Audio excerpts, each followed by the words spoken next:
உமையவளே, என் உள்ளம் கவர்ந்த மலைமகளே, தாய்க்குலத்தின் தலைமகளே, உலகத்தவர் போற்றும் வழிபாட்டிலேயே வருகவே அமர்க. சக்தி பூதகணங்களின் வாத்திய ஒலியும், சப்த ரிஷிகளின் வேதம், நந்தியின் மத்தளம், நாரத கானம், வாணியின் வீணை, சப்தகன்யரின் ஆட்டம், எனது வழிபாடும் கண் அளவிலா மகிழ்ச்சி அடைந்தோம். உள்ளம் குளிர்ந்திருக்க வேண்டுவன கேள்வி. எங்கும் நிறைவித்த பரம்பொருளே என் நாயகா, அடியாள் வேண்டுகோளுக்கு தாங்கள் சிரத்தை விடுத்து என் விண்ணப்பத்திற்கு செவிசாய்க்க வேண்டும். சாட்சாயினி, அனைத்து உணர்ந்தவள், ஆத்திரப்படும்படி ஏதும் கேட்க மாட்டா என்பது எமக்கு தெரியும். பிள்ளைகள் வளர்ந்து ஆளாகிவிட்டால் பெற்றோர்களுக்கு கட்டுப்பட்டவர்கள் தான். ஆண் பிள்ளையாக இருந்தால் அந்திய கால மனை பெற்றோருக்கு கட்டுப்பட்டவர். பெண்ணாக பிறந்து விட்டால் பருவம் அடைந்த பிறகு மற்றொருவனுக்கு மாலையிட்டு விட்டால் கணவனுக்கு தான் கட்டுப்பட்டவர்.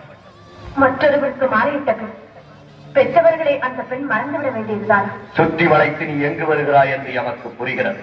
சுருக்கமாக சொல். கோபப்பட்டு விடாதீர்கள். மறுமுறையும் மன்றாடி கேட்டுக் கொள்கிறேன். என்ன கேட்கப் போகிறாய்?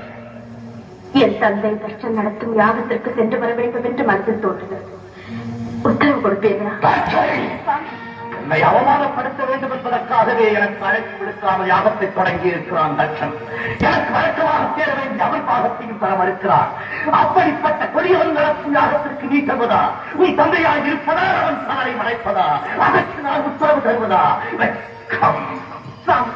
அவர் அழைக்க மறுத்ததையும் அதுதான் கொடுக்காமல் இருப்பதையும் குற்றம் என்று சுட்டிக்காட்டி உங்களையும் வரவேற்று யாகத்தை முடியுங்கள் என்று அறிவுரை கூறத்தான் போகிறேன். அறிவு தச்சனுக்கு ஏராளம், அதைவிட ஆணவம் ஏராளம் ஏராளம். அந்த ஆணவத்தை அகற்றி நல்லறிவு புகட்டத்தான் நான் போகிறேன். உன்னால் முடியாது. ஏன் முடியாது? அவன் அழியும் காலம் வந்து விட்டது. அதை தடுத்து நான் நிறுத்துகிறேன். நடக்காது. ஏன் நடக்காது? அவன் விதி முடிந்து விட்டது. அந்த விதியை என் மதியால் வெல்லுகிறேன். எதையே அவமானப்பட்டு திரும்ப போகிறாய். இல்லை, என் தந்தை ஈசனுக்கு விரோதி என்ன என்ற அளவிற்கு அவர் மனதை மாற்றிவிட்டு வெற்றியுடன் திரும்பி வருகிறேன். விதி உன்னிடமும் விளையாடுகிறது. சரி, சுவாமி, போய் வா என்று சொல்லுங்களே.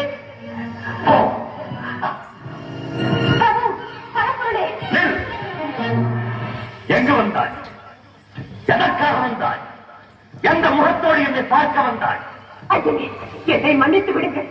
பெண் புத்தி பின் புத்தி என்ற சொல்லுக்கு இலக்கணம் கண்டுவிட்டேன். பாசத்திற்காக சென்று பலனை அனுபவித்து விட்டேன். போதும், நான் பட்டது அனைத்தும் மறந்து அடியாரை ஏற்றுக்கொள்ளுங்கள். உன்னை இனி நான் ஏற்றுக்கொள்வதா? யார் நீ? நான் யார் என்பதை கூடவா மறந்து விட்டேன். நினைத்தாலும் நிறைவேற்று வரவில்லை. உங்களையே சதம் என்று நம்பி வந்திருக்கும் என்னை சோதித்து விடாதீர்கள். ஏற்றுக்கொள்ளுங்கள். என் சொல்லை மீறி என் வாயிற்படியை கடந்த போதே என் மனைவி இறந்து விட்டாள். என் பாவ எதும் தச்சனை மகள் தாட்சாயணி தான் இப்போது வந்திருக்கிறார். இல்லை இல்லை, இனி ஒரு முறை என்னை தச்சன் மகள் என்று சொல்லாதீர்கள். அவர் எனக்கு தந்தை மன்ன, நான் அவருக்கு மகள மன்ன என்று ஊரையே சொல்லிவிட்டு அவர் யாகவும் முடியாமல் போகட்டும் என்று சபித்து விட்டு வந்தேன். உன் காவலாளி ஒன்று செய்யார். எல்லா ஏவப்பட்டிருக்கும் வீரபத்ரன் இந்நேரம் தச்சனை பழிவாங்கி யாகத்தையும் அழித்திருப்பார். எப்படியோ சொல்லிட்டு என்னை பொறுத்தவரை தவறை உணர்ந்து விட்டேன். மன்னித்தேன் என்று ஒரு வார்த்தை சொல்லுங்கள். மனதால், வாக்கால், காயத்தால், முற்காலும் உனக்கு மன்னித்தே கிடையாது. போக மாட்டேன். உயிரை விட்டாலும் உங்கள் திருவடிகளில் விடுவீரை தவிர இந்த இடத்தை விட்டு ஒரு பெணமும் என்னால் பிரிந்திருக்க முடியாது. கிடையாது. என்னோடு சேர்ந்து வாழும் பாக்கியம் இனி உனக்கு கிடையாது. சோதித்தது போதும்.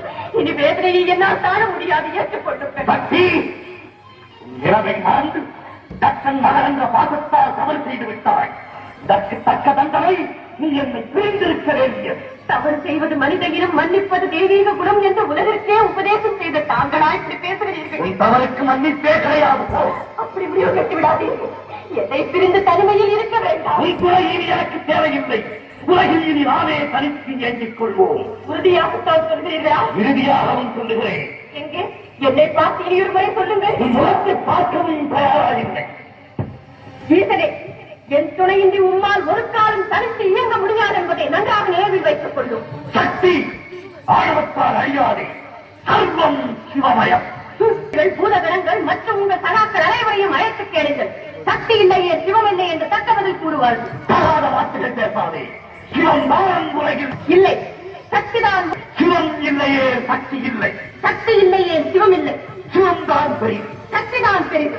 ஆளுக்கு பெண் அடிமை. அந்த ஆணையம் பெற்றுத் தருவது பெண்மை. நீ இன்றி நான் உண்டு, நான் இன்று நீர் இல்லை. ஆயா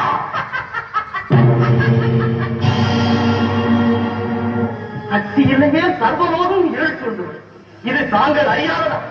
அமைதி வாமனே, அறிந்தும் அறியாதவர் போல் எதற்காக இந்த நாடகமானது?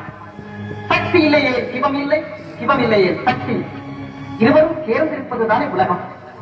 இனம் தணிந்து உமையவளை உரிய வரச் செய்து சிவசக்தி சமேதராய் காட்சியல்.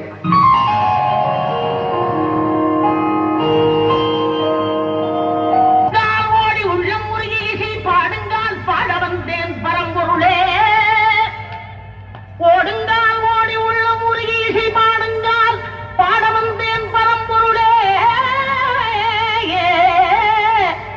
ஆடுங்கால் எடுத்து நடமிடுவாய் இறைவாகும் தமிழமுதை படித்த நான் பாடும்படி. தமிழமுதை படித்த நான் பாடும்படி.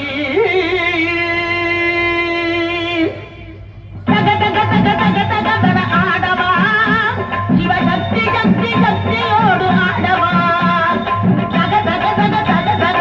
ஆடவா சிவசக்தி சக்தி சக்தியோடு ஆடவா.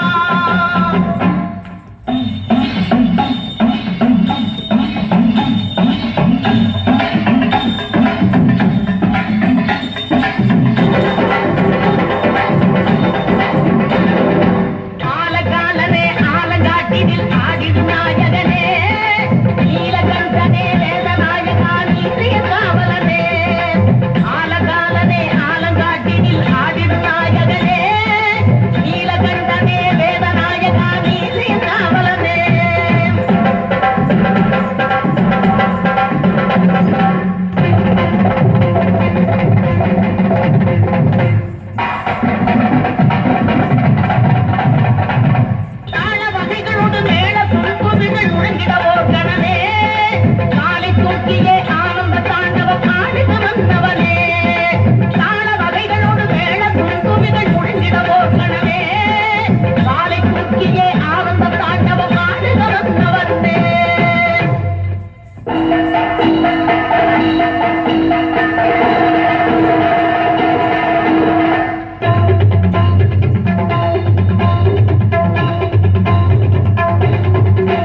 சிவா